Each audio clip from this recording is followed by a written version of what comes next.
नमस्कार, मैं हूं दर्शपल गुप्ता। आज जम्मू में गृह मंत्री अमित शाह ने घोषणा पत्र, जो भारतीय जनता पार्टी का घोषणा पत्र जारी किया। आने वाले चुनाव में बहुत दिनों से इस चीज का इंतजार था कि अभी तक भारतीय जनता पार्टी का घोषणा पत्र नहीं आया, लेकिन आज वो घोषणा पत्र जो है जम्मू में उन्होंने जारी किया। उनमें बहुत सी ऐसी बातें बताएंगी जिन बातों पे अक्सर रोज चर्चा होती थी, जिन बातों को लेकर उन्होंने कहा, उनमें से अधिकतर बातें वही थी जो पिछले 10 सालों में जम्मू कश्मीर में जिससे लोगों को फायदा हुआ उनके बारे में उन्होंने जिक्र किया। और खासकर 370 और 35 से हटने के बाद जिन चीजों को सामने लाया गया, वो चीजों की बात उन्होंने की, उन पर उन्होंने ज्यादा चर्चा की। लेकिन सबसे बड़ी बात जो इन चुनावों में लग रही है, चुनावों में आने वाले दिनों में 370 और 35A को लेकर जब कांग्रेस के ऊपर एक बहुत बड़ा अटैक करने जा रही है भारतीय जनता पार्टी, क्योंकि भारतीय जनता पार्टी ने कहा है कि कांग्रेस जो है इसके लिए चुप्पी साधे बैठी हुई है, क्योंकि कांग्रेस का नेशनल कॉन्फ्रेंस के साथ समझौता हो चुका है और नेशनल कॉन्फ्रेंस ने अपने मैनिफेस्टो में कहा है कि वो 370 फिर से लाएगी, 35 से उसको फिर से लाएगी, पाकिस्तान से बातचीत की जाएगी, जेलों में से उन लड़कों को छुड़ा दिया जाएगा, पत्थरबाजी व दूसरे आरोप से अंदर है, और बहुत से ऐसे काम जो किए जाए उस दौरान किए गए उन्हें वापस लिया जाएगा।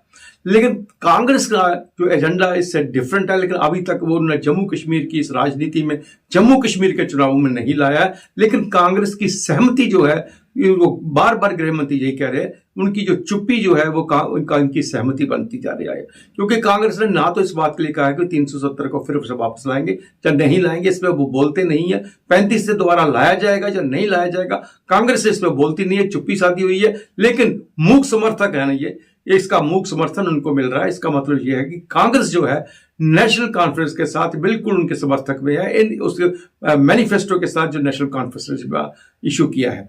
और सबसे बड़ी बात यह है कि गृह मंत्री ने जो मैनिफेस्टो यहाँ पे किया, उसको बेस जो उसका एजेंडा जो था जम्मू के ऊपर ज्यादा था, जम्मू को ज्यादा फोकस किया गया था। और जम्मू में इस बात को वो बताने की कोशिश कर रहे हैं कि कांग्रेस जो है वो नेशनल कॉन्फ्रेंस के कहने पे चल रही है, नेशनल कॉन्फ्रेंस के एजेंडे पे चल रही है, अपना उसका कोई एजेंडा नहीं है। क्योंकि उन्हें लग रहा है कि जम्मू के अंदर जो आने वाले चुनाव जो चल रहे हैं, इसमें नेशनल कॉन्फ्रेंस की बजाय कांग्रेस के साथ भारतीय जनता पार्टी का ज्यादा मुकाबला होगा, उन्हीं की सीटों के साथ का मुकाबला होगा। इसलिए कांग्रेस को वो आड़े हाथों ले रही है, चाहे वो 35 से हो, 370 हो, पाकिस्तान से बातचीत हो, जो भी चीजें हो। लेकिन कुछ बातें उन्होंने फिर भी अपने एजेंडे में नहीं लाई। बाकी बहरानी बातें छोड़ दीजिए। आप कहीं यहाँ तक सड़कों की बात की, सड़कों का जाल बचाया जाएगा, हाँ मेट्रो जम्मू से कश्मीर लाई जाएगी, ये चीजें सब सामने रखी है। जो एक चीज जो सबसे बड़ी जम्मू के लिए कही गई है, जम्मू को टूरिस्ट हब बनाया जाएगा। रजौरी और के लिए उन्होंने जो बात कही है, रजौरी में वहां पे टूरिस्ट को हब बनाया जाएगा, वहां जो 7 लेक्स है उनके लिए काम किया जाएगा। और डल लेक की तरह यह भी एक विश्व प्रसिद्ध जो है टूरिस्ट सेंटर बनेगा।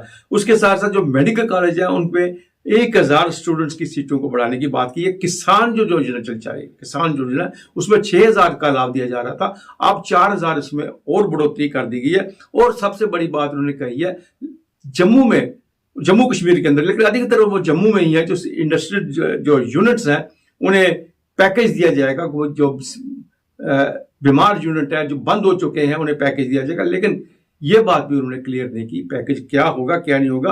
वुमेन हेड जिस तरह सबका 18,000 रुपया दिया जाएगा उनको, ये एक पेंशन योजना है। उज्ज्वल योजना, वही 2 गैस दिए जाएंगे। पंडित प्रेमनाथ डोगरा जो एम्प्लॉयमेंट स्कीम है, उसके मुताबिक 5 लाख रोजगार जो है वो मुहैया करवाए जाएंगे। लेकिन इसके बारे में भी उन्होंने क्लियर कट अभी तक नहीं बताया। खैर, घोषणा पत्र पढ़ने के बाद पता चलेगा कि वो प्राइवेट सेक्टर में होगा या गवर्नमेंट सेक्टर में होगा। अगर प्राइवेट सेक्टर में होगा तो किस तरह से होगा। दूर दराज जो लड़के लड़कियां पढ़ती हैं उन्हें लैपटॉप दिए जाएंगे, टैबलेट्स दिए जाएंगे। और जो लड़के यूपीएस की तैयारियां कर रहे हैं उन्हें भी कोचिंग के लिए 3000 रुपया दिया जाएगा। ये सब चीजें घोषणा पत्र में। लेकिन सबसे बड़ी बात उन्हें आतंकवाद में कही है। जम्मू कश्मीर में आतंकवाद खत्म कर दिया गया। आने वाले दिनों में आतंकवाद जो है सरहद के उस पार चला जाएगा, यहां से ये आया था। 370 और 35 से हटने के बाद जम्मू कश्मीर के जो हालात बदले हैं, जम्मू कश्मीर में जिस तरह से टूरिस्ट आया है, जम्मू कश्मीर में जिस तरह से शांति हुई है, जम्मू कश्मीर में जहां पे पत्थरबाजी खत्म हो गई है, जहां पे अटैक्स खत्म हो गया है, जहां पे पाकिस्तान के कहने पर बड़ी हड़तालें होती थी, वो सब बंद हो गई है। इन बातों की चर्चा उन्होंने की है। ये सब वही बातें हैं जो बार बार वो पिछले 370 हटने के बाद कह रहे थे। लेकिन नई बातें जो बहुत सी हैं जो उसमें शामिल की गई हैं, उनमें से मुख्य बातें ये हैं, बाकी घोषणा पत्र जब सामने पूरे का पूरा आएगा उन तमाम चीजों पे हम एनालिसिस करेंगे और तमाम चीजें हम आपके सामने एक बार फिर लाएंगे। फिर आपसे भेंट होगी, तब तक इजाजत दीजिए, नमस्कार।